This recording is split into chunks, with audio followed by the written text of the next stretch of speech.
నాకు తోచిన విధంగా ఈ 8 మంది రచయితలు రాసినటువంటి పుస్తకాన్ని నేను అంకితం ఇవ్వడం ఏంటి అనుకోకుండా ఈ ఆలోచన నా వెనుక ఉన్నటువంటి రచయితలు, తెలుగు నాటక రంగం బలాన్ని నేను తీసుకుంటూ అమ్మ తర్వాత మా ఇంటి అమ్మలు, అమ్మ రచనలకు వాటి స్వీకరణకు వారే అర్హులు కాబట్టి వారిద్దరికీ నేను ఈ పుస్తకాన్ని అంకితం ఇస్తున్నాను.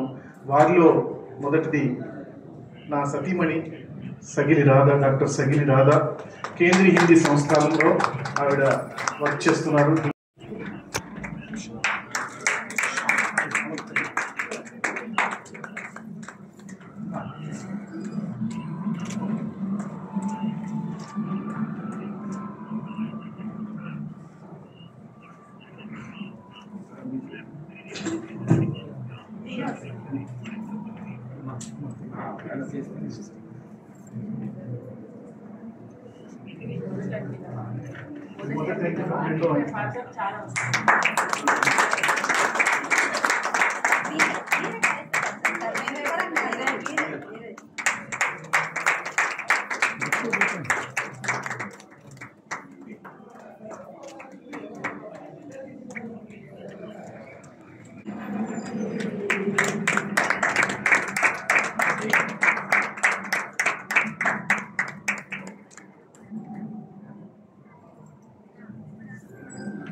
వేదికను అలంకరించినటువంటి పెద్దలు శ్రీ మాడగుషి దివాకర్ బాబు గారు, తర్వాత అధ్యక్షుల వారు స్వరాజ్ గారు, నేను చాలా గర్వంగా సంతోషంగా చెప్పుకోదగినటువంటి మా ఆఫీసర్ గురువు గారు గొర్లి శ్రీనివాసరావు గారు, తర్వాత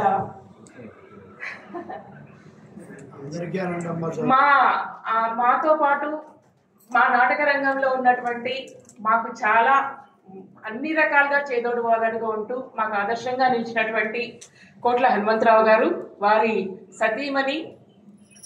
ఎంత అద్భుతమైన జంట అంటే ఒకళ్ళు నాట్యం, ఒకళ్ళేమో నాటకం. మొత్తం కళలన్నీ అనిత గారి దగ్గర, తర్వాత కోట్ల హనుమంతరావు గారి దగ్గర ఉన్నాయేమో అనిపిస్తుంది నాకు. చాలా ఇష్టమైన జంట. అలాగే మంచి నాటక రంగంలో పాఠాలు చెప్తూ చాలా ఉన్నతమైనటువంటి స్థానంలో ఉన్న పద్మప్రియ గారు, డాక్టర్ పద్మప్రియ గారు. ఈరోజు కళ్యాణి గారు రాలేదు. నేను కళ్యాణి గారు, పద్మప్రియ గారు ఈ నాటికలకి జడ్జిమెంట్ చేయమని. అసలు నేను జడ్జిమెంట్స్కి ఎప్పుడూ కూడా ఒప్పుకోను. ఎందుకంటే జడ్జిమెంట్ చేయాలంటే నాటికలన్నీ వెళ్ళి కూర్చొని చూడాలి, కొంత టైం పడుతుంది. సో నాతోటి ప్రయత్నం చేయించారు చాలా మంది. అభినయ శ్రీనివాస్ లాంటి వాళ్ళు మా ఊరికి రండి, పొనుగుపాడుకు రండి, అక్కడికి రండి, ఇక్కడికి రండి అంటే నేను ఎక్కడా వెళ్ళలేదు. చేసి వెళ్ళిపోయిన తర్వాత ఆయన నాకు నైట్ ఫోన్ చేశారు. ఫోన్ చేసి, మేడం మీరు ఏ బేసిస్ మీద సెలెక్ట్ చేశారు నాటకాన్ని అన్నాడు. నాకు నిజంగా చాలా నచ్చింది. ఎందుకంటే నేను చాలా చోట్లకి జడ్జిగా వెళ్ళాను, కానీ నన్ను అలా ఎవరూ అడగలేదు. నన్ను అలా అడిగితే నాకు చాలా ఇష్టం యాక్చువల్.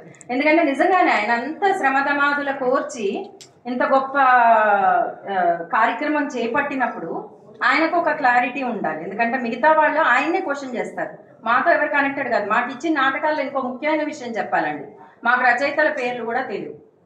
రచయితల పేర్లు తెలియకుండా కేవలం నాటకాలు పంపించారు మాకు, అంతే. నాటకాలు చదివి మేము నిర్ణయం తీసుకున్నాం తప్ప మాకు రచయితలు కూడా తెలియదు ఎవరు రాశారు అనే విషయం కూడా. మాకు తర్వాత ఆయన అంటే మేము ఇచ్చేసి ఆయన రిజల్ట్ అనౌన్స్ చేసిన తర్వాత మాకు వాళ్ళ పేర్లని రివీల్ చేశారు ఆయన. సో కాబట్టి నాకు ఎవరో కూడా తెలియదు.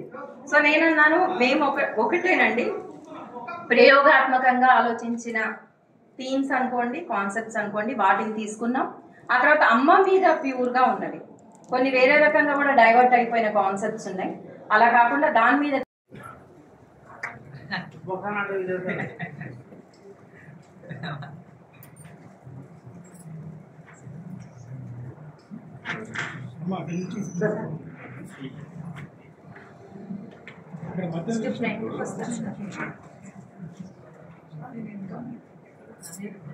మీరు ఆ మధ్యలో వెళ్ళండి, వాళ్ళిద్దరి మధ్యలో.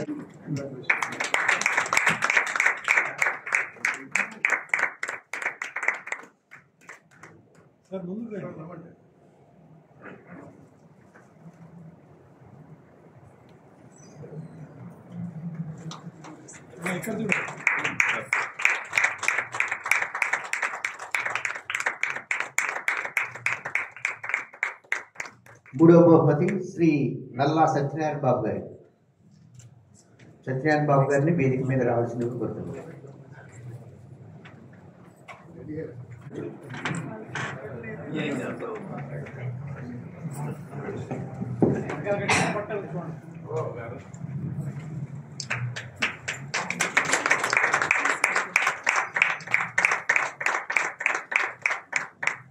నాలుగవ బహుమతి డాక్టర్ పక్కా శ్రీనివాసరావు గారు.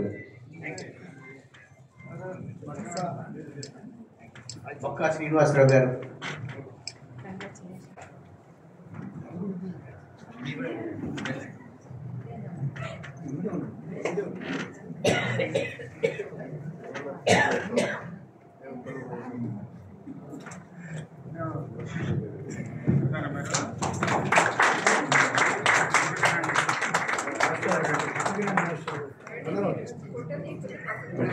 శ్రీ వంశీ కృష్ణ పరిమళ గారి. తర్వాత వంశీ కృష్ణ పరిమళ గారి.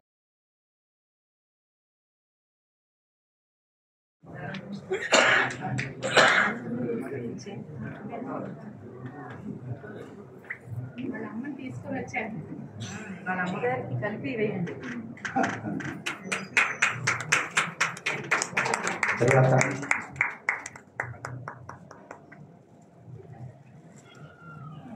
శ్రీ ఎం అరుణబాబు గారు.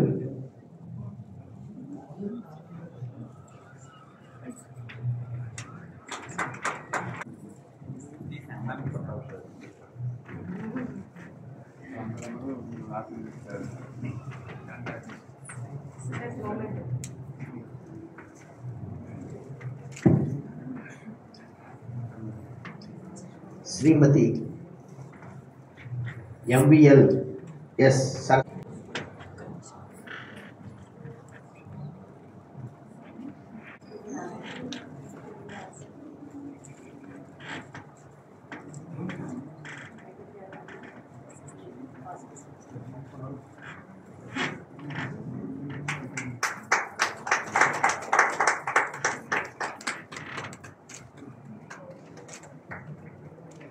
తర్వాత శ్రీ పాణ్యం దత్త శర్మ గారు.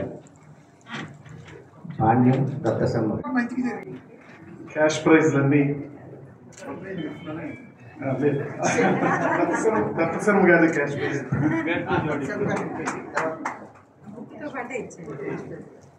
Thank you.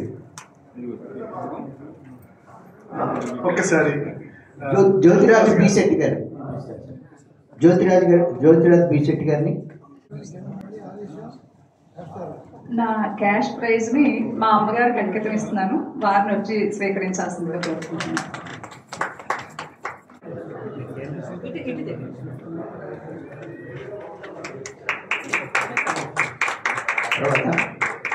నల్లా సత్యనారాయణ బాబు గారు. ఒకనాటికి 2 బహుమతుల్లాగా ఒకసారి మొమెంటో, ఒకసారి క్యాష్ ప్రైజ్.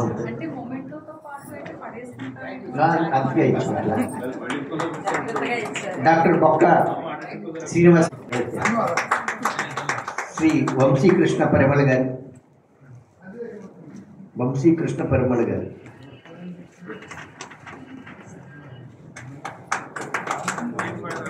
ఎం అరుణబాబు గారు. శ్రీమతి ఎంవిఎల్ఎస్ సరస్వతి గారు. పాణ్యం మా దత్సార్ గారికి ఇవ్వడం జరిగింది.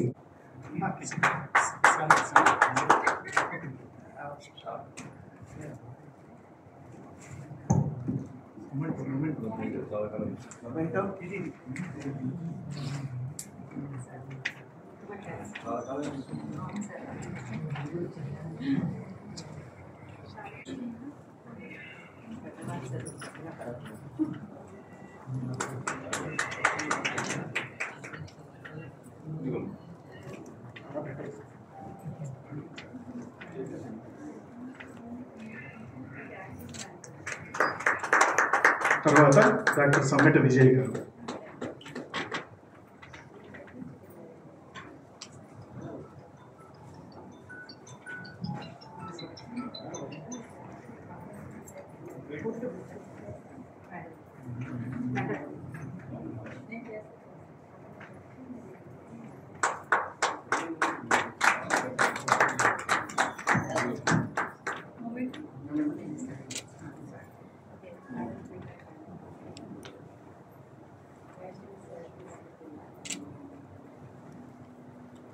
Thank you.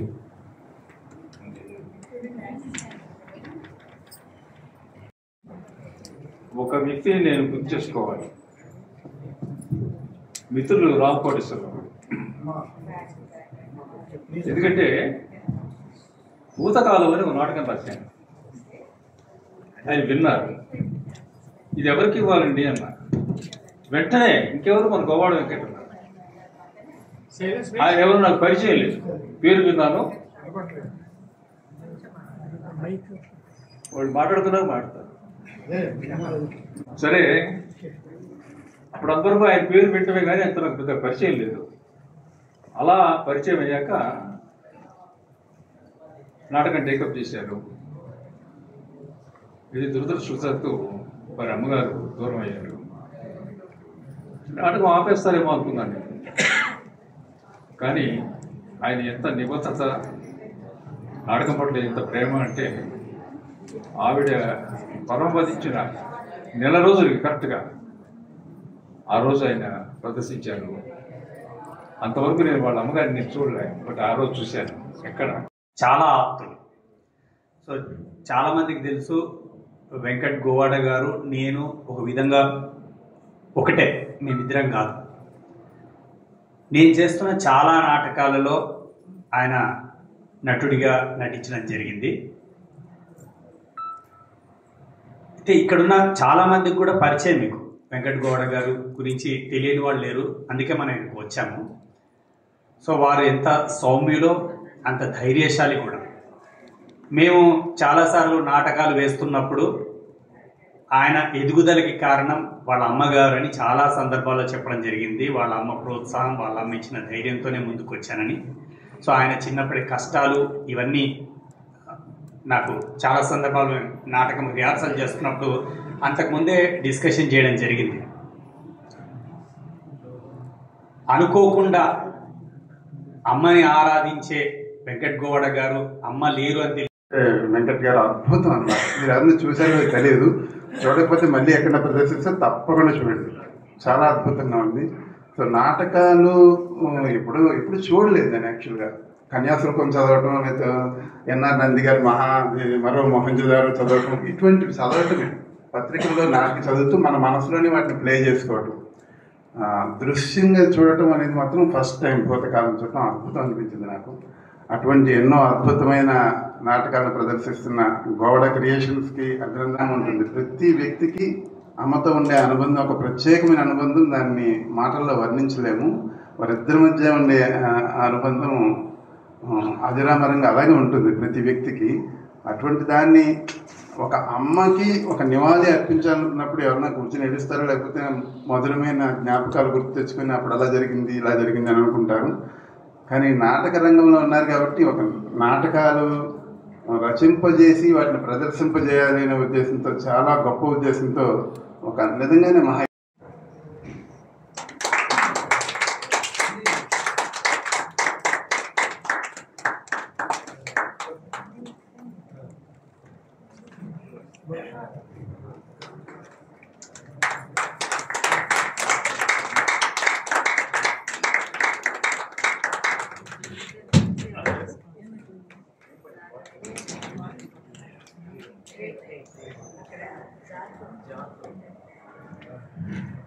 ధన్యవాదాలండి.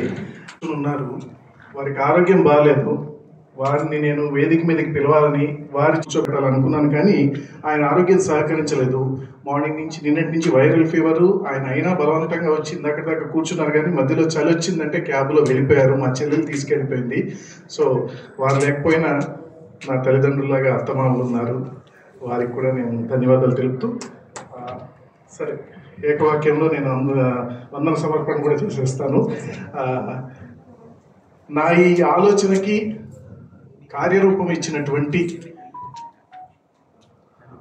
రచయితలు, ముందుగా ఆ రచయితలందరికీ పేరు పేరున ఈ వచ్చిన 8 మందికే కాదు 34 మంది రచయితలకి మనసారా ధన్యవాదాలు తెలుపుతున్నాను.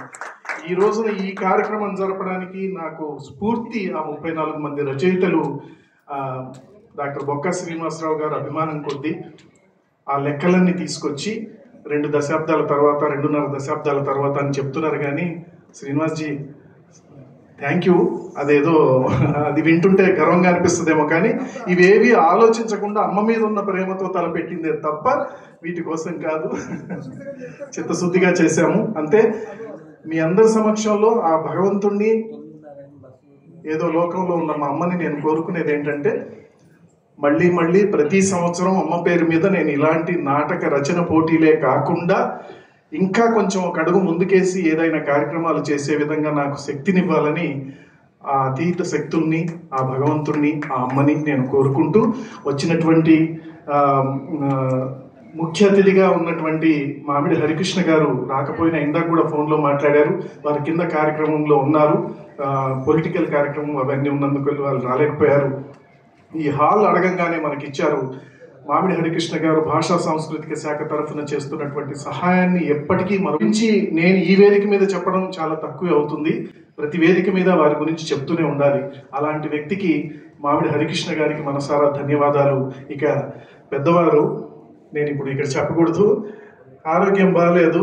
మన నాటక సినీ రచయిత మాడపోసి దివాకర్ బాబు గారికి ఇందాక వస్తూ కూడా ఆయన ఆరోగ్యం బాగాలేదట. నాకు చాలా బాధ అనిపించింది. వేదిక మీద కూర్చుండిపోయి ఆయన కదలట్లేదు.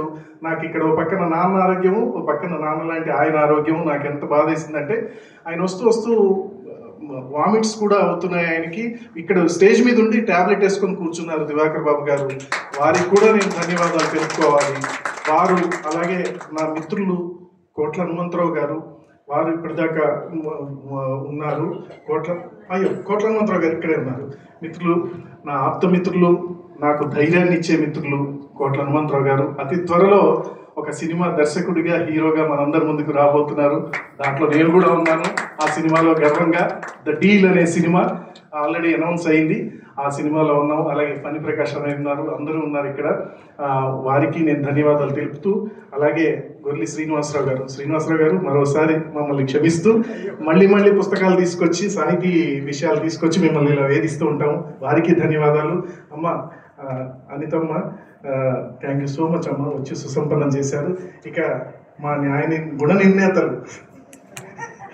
గుణ నిర్ణేతలు ముగ్గురికి నేను ఎంత చెప్తే, కళ్యాణమ్మ గురించి మేము ఎంత చెప్పినా తక్కువే. వారి డెడికేషన్, అలాగే ఆవిడ పద్మప్రియ గారు ఎన్ని నాటకాలు చేసేవారు. ఒకే రోజు 2-3 ఫ్లోర్స్లో రిహార్సల్ చేయడం వీళ్ళిద్దరి గురించి నాకు తెలుసు.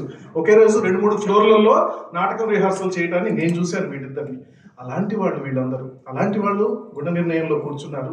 అలాగే సమ్మెట విజయ్ గారు, వారు రాస్తున్న పుస్తకాలు, వారికి నాటక రంగం మీద ఉన్న అవగాహన గురించి మనం ఎంత చెప్పుకున్నా తక్కువే. వారికి, ఇక 8 మంది ప్రత్యేకంగా వచ్చినటువంటి 8 మందికి, అక్కడుండి రాలేకపోయినటువంటి మన రావి నాగేశ్వరరావు గారికి, అశేషంగా వచ్చినటువంటి చాలా మంది ప్రేక్షకులు వచ్చారు, వెళ్ళిపోయారు. వాళ్ళందరికీ కూడా నేను పేరున ధన్యవాదాలు తెలుపుకుంటూ, మీడియా వారికి, రవీంద్ర భారతి యాజమాన్యానికి మనసారా ధన్యవాదాలు తెలుపుతూ, మరొకసారి మరో కార్యక్రమంలో మీకు ఆత్మీయంగా కలుస్తాను. ధన్యవాదాలు.